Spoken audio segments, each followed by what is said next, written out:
বর্তমান যে বিশ্ব, এই বিশ্ব বড় কঠিন বিশ্ব। প্রত্যেকটি ধর্ম মানুষের কল্যাণ চায়। এখানে এসে আমার মনে পড়েছে আমার নেত্রী দেশনেত্রী বেগম খালেদা জিয়ার কথা। আমি খুব ভারাক্রান্ত হয়ে গেছি, কারণ প্রতি বৌদ্ধ পূর্ণিমাতে আমাদের পার্টি অফিসেই আপনার গুলশানে একটা অনুষ্ঠান হতো, বৌদ্ধদের সম্বর্ধনা দেওয়া, বৌদ্ধ পূর্ণিমা, তাই না দাদা? আমাদের দাদারা অনেক সময় গেছেন, সেখানে ম্যাডাম উপস্থিত থাকতেন। এই প্রথম আমরা একটা বৌদ্ধ পূর্ণিমা, গত বৌদ্ধ পূর্ণিমা পার করছি, যখন ম্যাডাম আমাদের সামনে নেই। একজন অসাধারণ মহিষী মহিলা, আমি কখনোই তাকে ভুলতে পারি না। আমার কাছে মনে হয় যে রাজনীতিতে এই ধরনের একজন মানুষ খুব কম আসে। তার ছিল অসাধারণ মানুষের প্রতি ভালোবাসা, মমত্ব, একই সঙ্গে অসাধারণ একটা ব্যক্তিত্ব এবং মানুষকে আকর্ষণ করবার একটা ঐশ্বরিক শক্তি তার মধ্যে ছিল। উনি আমাদের মাঝে নেই আজকে, আমার কথা সেই জন্যই বারবার করে মনে পড়ছিল।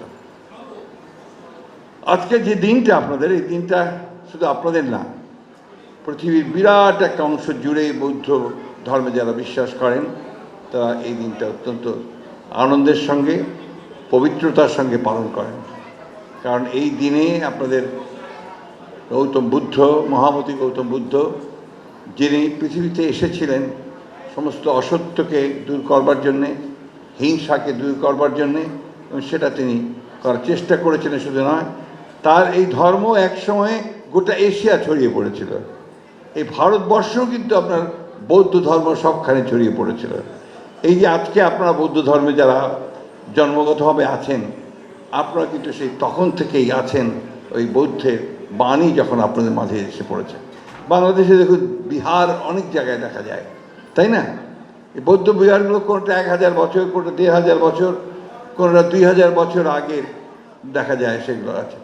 অর্থাৎ এখানে বৌদ্ধ ধর্মের যে প্রচার হয়েছে অনেক আগে, এবং সাধারণ মানুষ, শিক্ষিত মানুষ, তারাও কিন্তু আপনার সেই ওই সময়কার তারা সেই বৌদ্ধ ধর্ম প্রচার করেছেন। আমাদের দাদা হচ্ছেন আমাদের আসলে একজন অসাধারণ পণ্ডিত মানুষ, স্কলার। উনি শিক্ষক মানুষ, বিশ্ববিদ্যালয়ে পড়ান। আমি এক সময় শিক্ষকতা করেছি। আমাদের ভাইস চ্যান্সেলর সাহেব এখানে আছেন, আমাদের দাদা আছেন, আমাদের মন্ত্রী মহোদয়, আমার সবচেয়ে প্রিয় তরুণ নেতা, যার উপর আমরা ভবিষ্যতে ভরসা করি, আমার নাইক সাহেব আছেন, এবং সেনাবাহিনীর একজন কর্মকর্তা আছেন, আর আমাদের গুরুদেবরা আছেন। আমি যেটা বিশ্বাস করি সেটা হচ্ছে যে ধর্ম আসলে মানুষকে ভালো করার জন্যে, মানুষের ভালোর জন্য, কল্যাণের জন্য। প্রত্যেকটি ধর্ম মানুষের কল্যাণ চায়, এবং যখন ধর্মগুলো এসেছে পৃথিবীতে, সব ধর্মই কিন্তু আপনার মানুষের কল্যাণের জন্য এসেছে। এবং সমাজ যখন নষ্ট হয়ে গেছে, আপনার হিংসা, যুদ্ধ, বিগ্রহ যেভাবে আপনার ছড়িয়ে পড়েছে, তখনই কিন্তু সেখানে এসেছেন একজন মহাপুরুষ, যিনি শান্তির বাণী দিয়ে মানুষকে শান্ত করবার চেষ্টা করেছেন, মানুষকে সঠিক পথে নেওয়ার চেষ্টা করেছেন। এবং একটি কথা এখানে আপনারা এখন বলছিলেন যে দুষ্ট ব্যক্তির কাছ থেকে দূরে থাকা ভালো, যেন একটা কথা যেন বলেছেন। আসলে এটা হচ্ছে সবচেয়ে বড় জিনিস। বর্তমান যে বিশ্ব, এই বিশ্ব বড় কঠিন বিশ্ব। হিংসা, যুদ্ধ, হত্যা, যজ্ঞ, মারণাস্ত্র তৈরি হচ্ছে। কালকে রাতে আবার দেখলাম খবরের মধ্যে যে আমেরিকাতে এখন আপনার যুদ্ধাস্ত্র তৈরি করবার কারখানা বাড়ছে, ইন্ডাস্ট্রি বাড়ছে। দ্যাট মিনস আরও মারণাস্ত্র তৈরি হচ্ছে।